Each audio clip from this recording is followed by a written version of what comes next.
First of all, let me also extend my thanks to all of you for taking the time. You have a lot of options on where you could be tonight, and you chose to be here with all of us. So, very grateful for that.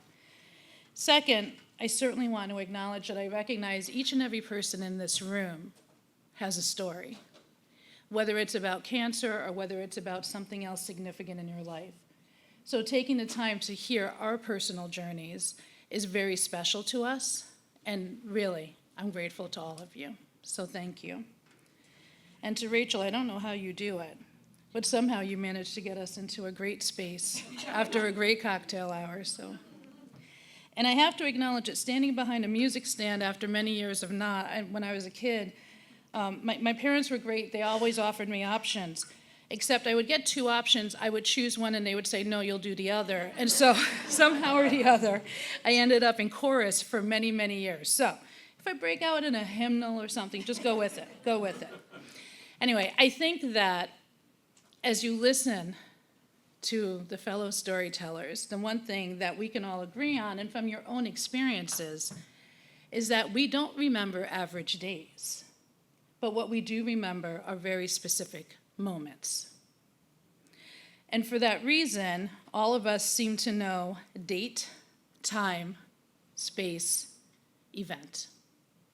And I'm going to share with you tonight a moment that I experienced. We're going to go back about 10 years. It's about November 23rd, 2015.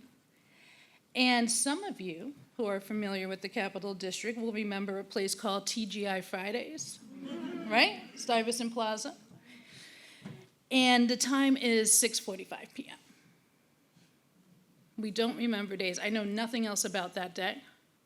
I know that I was at TGI Fridays. I know that I was with my sister, and I know that that was a moment that I didn't know walking through the door would be with me forever. So, all right, if you know TGI Fridays, you know that it was a big hangout. They had a huge bar, lots of first dates, lots of stuff happened in there, right? You could always tell the first daters. And, you know, there's all this conversation. It was loud. Music was playing on the overhead speakers, beer, wine, and a constant smell of onion rings. Boom. All right. What you might not remember is that standing tall above all of this action was an old-fashioned phone booth. And it was red, bright red, the London style. And that phone booth had no phone, but it had a folding door. And while we were at the table, my phone rang. And I looked at the number, and I knew immediately that it was my doctor. And like any normal person, I ran for the phone booth, right?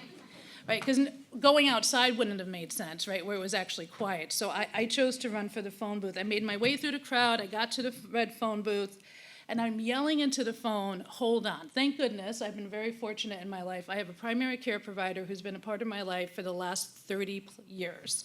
And so she knows me well. I know her well. I'm yelling for her to hold on. I go into the red phone booth. I close the door, and I'm putting the phone back up to my ear, and I can hear her saying, can you hear me? Why don't I'll just call you back, or call me back. And I'm telling her, no, just give me a second.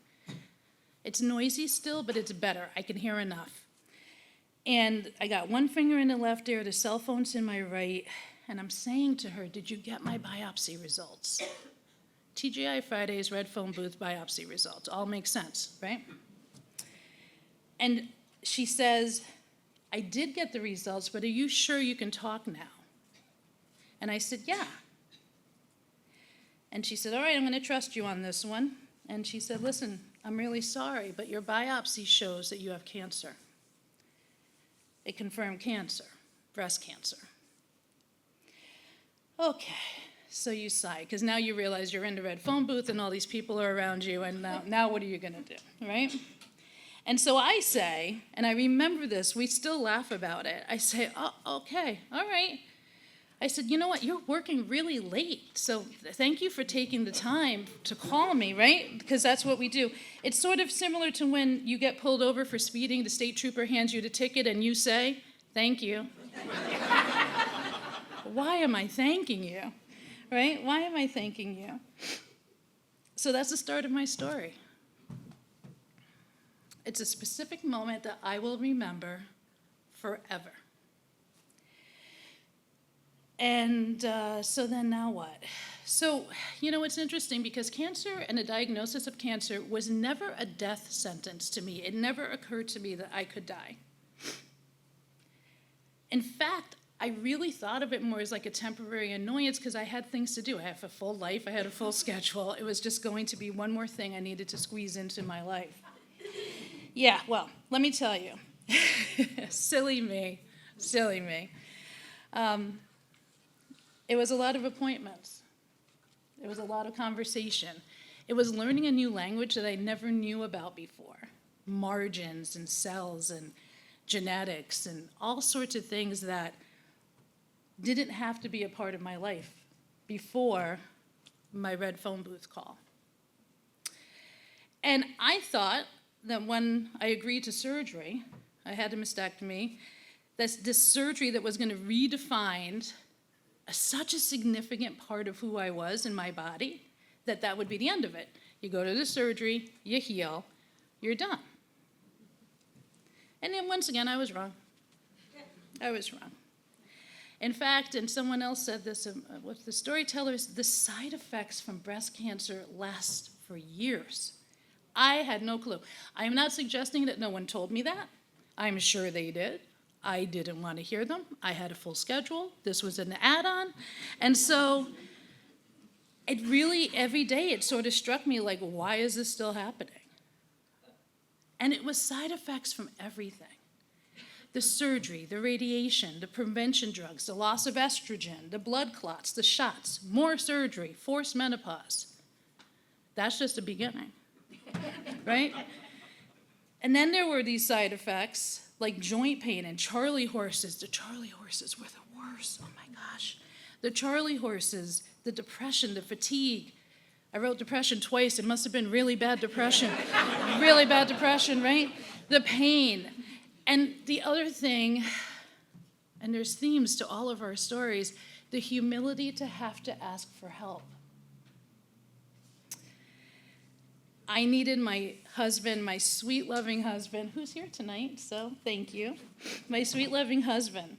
I needed him to help me get into our bed because we have a high bed and I didn't have the strength to just get into it like I would on any other day. And I can remember there were so many nights when I would be like, are you freaking kidding me? Like, what happened here? Because my husband and I, we're not petite. And so it was a thing to get me into the bed, okay? Sometimes you just state the obvious, right? And so, I lay there sweating after trial and error getting me into the bed because I would always be like, no, that hurts too much, don't. But we figured it out, and we got it down, we got into a rhythm, and soon enough there was a time when I didn't need that same assistance. But I'm grateful to you for doing it. And we left. When I couldn't make meals, I leaned on family and friends. And meal trains. I remember when the meal train was developed, I said, who did this? Why would you have done this? And my sister said, because people want to do this for you. So let them. And everyone generously and kindly signed up. And it was an absolute blessing because I had no idea. Like, I don't want to cook on a good day, so much less when I didn't feel well. But I will tell you this. Meal trains are a blessing. The people who do it are generous, kind, compassionate, loving people. Be careful who you invite to your meal train. Okay. Because my spouse and I, we are not vegan. And we learned we'll never be vegan. Okay. So, I'm just trying to give you some meal train lessons, that's all. It's all with love. Please, when you take the takeaway from that, it's all with love. But there were other side effects too. I moved into a deeper space within my own faith and my beliefs. Resilience was such an important word to recognize and to give myself hope. Fellow storytellers talked about that. It was the ability to believe that you can. And I was very blessed in that I did. And it was a willingness to look forward, because it was important for me not to have the resentment of losing out on opportunities and things from this diagnosis. And so I took a risk. I accepted a job promotion. My first day was on a Monday following my last Friday of radiation treatment. And I remember leaving radiation treatment that day exhausted and finally having some effect. And I said to myself, get in that bed and sleep for the next 2 days because you're going to work on Monday. And I did. As I said in the beginning, cancer was never a death sentence to me. And I am so grateful for that every single day. I'm grateful for my faith. I'm grateful for a deeper, richer understanding and appreciation and gratefulness for my family and for my friends. I'm grateful for the people that surrounded me, and I'm grateful for my life. There is so much that is about our stories. What you hear tonight is just a piece of that. And if I can say anything while I have this moment, it's to say the people that surround you and love you are truly a core part of the medicine that allows us to achieve remission. So I want to end by, again, expressing my thanks. The NYOH community and the commitment that Rachel and other members of the team have to this community, the creation of a space where we can safely tell our stories in a way that helps you understand just a little piece of what each of our individual experiences were, is something that we do not take for granted. How many times in the day do we really actively listen to the person that's speaking to us? You know, when you go down the hall, hey, how you doing? You're down the hall. You don't know how they're doing. And worse yet, if they start to tell you how they're doing, you're like, why did I ask, right?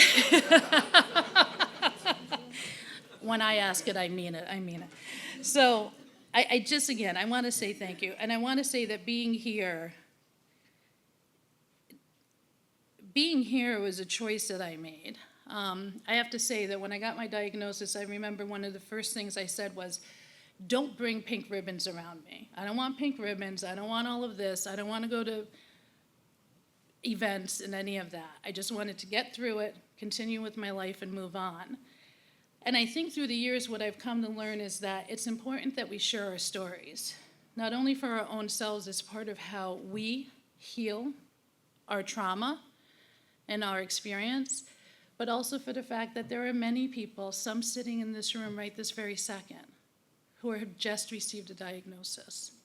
And sharing our stories is a reminder of hope and a reminder of the things that are truly important in our lives. So thank you.